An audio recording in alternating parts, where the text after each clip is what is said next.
Hello, darling.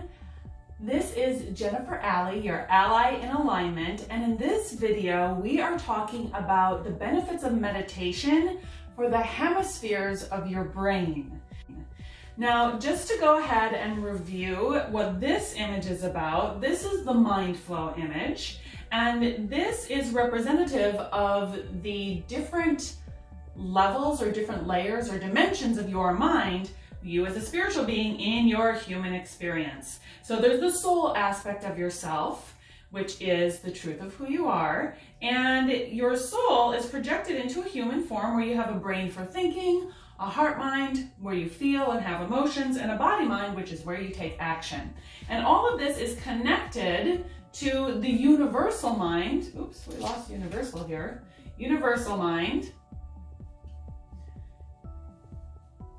And that's sometimes known as the quantum field. So you, as a human being, are in this very sort of like siloed experience, but the truth of who you are, your soul, is connected to everything. Now, when you're doing your meditation, you are getting information from your soul coming into your brain mind, and then that information penetrates into your emotional field, and then it impacts your body literally on a cellular level. But just for the sake of this video, I want to look at the brain mind and what's happening in the different hemispheres. So you've got a left hemisphere and right hemisphere of the brain. Now, most people, when they think about the left and right hemisphere, think, oh, somebody's left brain or somebody's right brain. I bet you know somebody in your life who you would say, oh, they're really left brained or really right brained. And when we think about that, most people think left brain people are really logical, right brain people are very artsy and creative. So there is some veracity to that, but the truth is we're all using our full brain all the time. There just are different roles that are designated to the hemispheres. And so what's interesting is that the whole point of having two hemispheres is for them to balance each other out. They sort of mitigate each other. So the main difference between the hemispheres is not as much what they do, but how they're oriented in the world. So the right hemisphere is actually very open. It's very holistic, it's very all-encompassing, it looks at the big picture of things. The left hemisphere is very narrow, it's very focused, it's very detail-oriented, and it kind of shuts out any information that is not relevant to what it needs. And so in the left hemisphere, you have logic, you have positivity, you have sequencing, order, you have, again, that very detail-oriented focus. And then in the right hemisphere, you've got intuition, creativity, you've got color, metaphor, the sounds of language. Interestingly, the symbols of language, like words and letters, that's in your left hemisphere. So you've got the sounds of language here. The right hemisphere also has empathy. It knows how to connect to other people. Again, because it's very holistically oriented and it sees beyond itself. Now, when your brain is in alignment, when you're in alignment, your brain is operating at a high frequency and the hemispheres are optimized. And you know you're in alignment when you're feeling good. Now, as soon as you get out of alignment, it's like your brain goes wonky. There's a part of your brain, the prefrontal cortex, that almost is like it goes offline, and your limbic system, which is your survival brain, starts to take over. And when that takes over, the left hemisphere, because of its narrow focus, it starts to get frustrated and all of the derivatives of that. So it's anger, irritation, annoyance, impatience, and it gets overly fixated, overly rigid, and it's like it just wants to get shit done. It doesn't care about people's feelings, doesn't even care about itself. It objectifies, and it just wants to get into action. The right hemisphere behaves a little differently when you're out of alignment. And again, you know you're out of alignment when you feel bad. Because it's open and it holds the big picture of things, it gets overwhelmed. It gets into chaos. It gets into what we tend to think of as drama. It gets very depressive. It gets anxious. And it will tend to have a fear response, or it will flight. Like sometimes it'll shut down and freeze, where like it can't even move. The left hemisphere like wants to attack. So there are very different responses that happen in the right and left hemispheres of the brain when you're in alignment versus when you're out of alignment.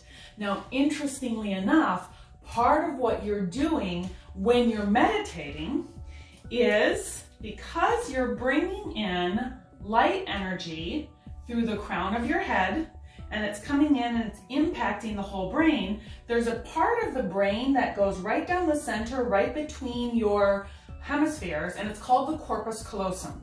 The corpus callosum is this really soft white tissue that connects the hemispheres of the thicker gray matter. And the corpus callosum, when you meditate, it builds and gets thicker.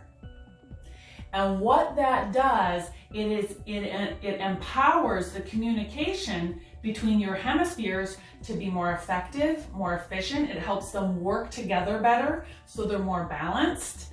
And the more you meditate, the more you build this. In fact, there was a study done with monks that actually demonstrated that over time, their corpus callosum, after all the meditation they did, literally got thicker. But what that means for you is that the more you meditate, the more you build this, your brain structurally changes. And that means the more you're actually able to be in a high frequency, in a positive state, and feeling good. And when you do dip down here, it's like you dip down, you process the emotion, and you come right back up. So that you spend less time in a state of misalignment where your brain is like offline and not working optimally in a way that's going to have you being most effective. So it brings you back up here. So when you go down there, you don't spend as much time there, and you're also able to take more of an observer stance. So you're less likely to take action from that state of misalignment. And when we talk about alignment, the main thing is always get into alignment and then do not take action from a state of misalignment, because that vibrational imprint that you bring into anything that you do, you cannot compensate for that. There's no action that you can do from a state of misalignment that can compensate for being out of alignment. You're always better off getting into alignment first, where your brain's optimized, and then you're able to make good decisions.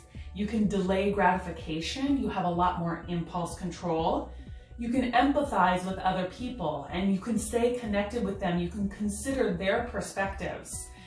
And you have better memory encoding and retrieval when you're in alignment. And overall, you just feel a lot better, and you're a lot more effective at everything that you do. So I hope that this is helpful for you. And again, thinking about the importance of your meditation and knowing that what you're doing is literally making physical changes in your brain that help support you in being optimized in every other area of your life, in your waking state, as you're moving through your life. So I think that's it for this one. I'm going to wish you a gorgeous day ahead and lots of blessings. Ciao.